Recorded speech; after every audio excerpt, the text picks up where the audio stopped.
రాష్ట్ర ప్రభుత్వ ఉద్యోగుల సమస్యలు వెంటనే పరిష్కరించాలని టీఎన్జీఓ సంఘం నేతలు ప్రభుత్వాన్ని డిమాండ్ చేశారు.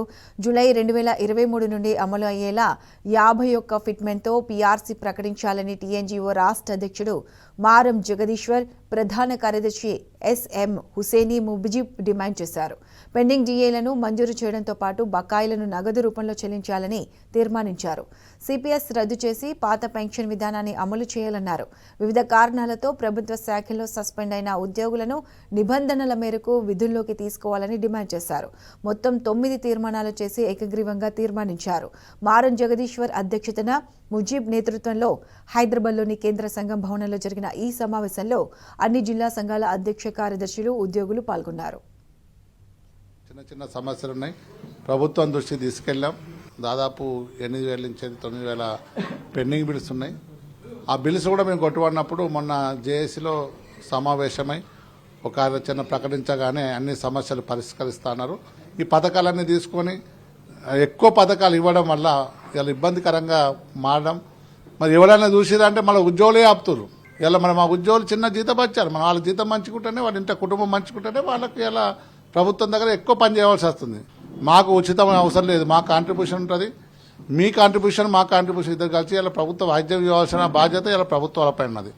దాదాపు 400 కోట్లు ప్రభుత్వం, 400 కోట్లు మా ఉద్యోగులు ఇస్తే 800 కోట్లతో ఒక ట్రస్ట్ని ఏర్పడేసి ఆ ట్రస్ట్ కూడా ఇలా పైసలు ఎక్కడ పోతున్నాయి ఏందో చూడవలసిన బాధ్యత. ఏం చేస్తున్నారంటే మా ఉద్యోగుల షేర్ను ఇలా వాడుకుంటున్న తర్వాత ప్రభుత్వం ఇచ్చేటప్పుడు ఇస్తలేరు. అందుకే ఇలా చాలా కార్పొరేట్ హాస్పిటల్ కూడా ప్రభుత్వం ఇలా పెండింగ్ ఉన్నాయి. మీరు ఆ డిపార్ట్మెంట్లో రివ్యూ చేయండి, ఆ సమస్యలు తెలుసుకోండి. మరి ఇలా సమస్యలు తెలుసుకోకుండా ఇలా ఉద్యోగుల మీద ఇలా హాస్టల్ వెల్ఫేర్లో మరి వాళ్ళకు సాలిచారని అమౌంట్ ఇచ్చేసి అలా వాళ్ళను ఇబ్బంది పరిచేస్తున్నారు. అది పంచాయత్ సెక్రటరీలకు అదే పరిస్థితి ఉన్నది.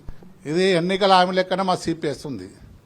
2004 నుంచి చూస్తున్నాం. అప్పుడేమో సిపిఎస్ వాళ్ళు లేకుండదు. మేము అప్పుడు ఎవ్వరు మాట్లాడినప్పుడు ఈ సిపిఎస్ ఉద్యోగులకు కూడా తెలియదు. అప్పుడు మేము జంతర్ మంతర్ దగ్గర ధర్నా చేసినాం. ధర్నా చేసి ప్రతి సంవత్సరం ఒకరోజు సార్వత్రిక సమ్మె కూడా చేసినాం.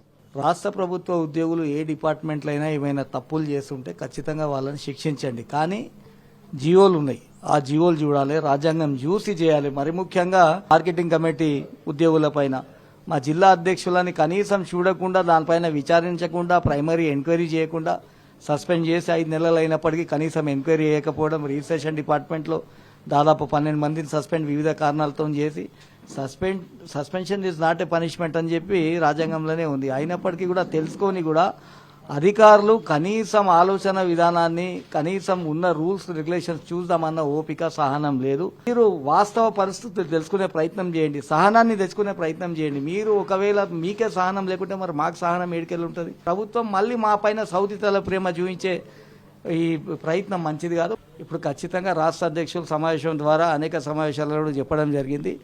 సంబంధిత ఆర్థిక పరిస్థితుల్లో ఆర్థిక వనరులు సమకూర్చినప్పుడే స్పెషల్ అధికారులు ఎవరైనా మా ఉద్యోగులు ఆ సంబంధిత పంచాయతీలో పనిచేసే అవకాశం ఉంటుంది. నిధులు ఇవ్వకుండా మీరు కార్యకలాపాలు చేయండి, లేదంటే మీకు సస్పెన్షన్ చేస్తాం, మీకు ట్రాన్స్ఫర్ చేస్తామని భయప్రాంతులను కూడా గురి చేస్తున్నారు. కొంతమంది ఉద్యోగులు సూసైడ్ చేసుకునే ప్రయత్నం కూడా చేసిండ్రు.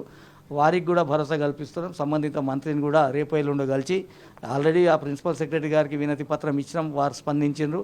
మంత్రి గారికి కూడా వినతి పత్రం ఇచ్చి ఉద్యోగులను ఎక్కడ కూడా హరాస్మెంట్ చేసే ప్రయత్నం చేయవద్దని మాత్రం ఖచ్చితంగా ఖడాఖండిగా చెప్తామని విజ్ఞప్తి చేస్తాను.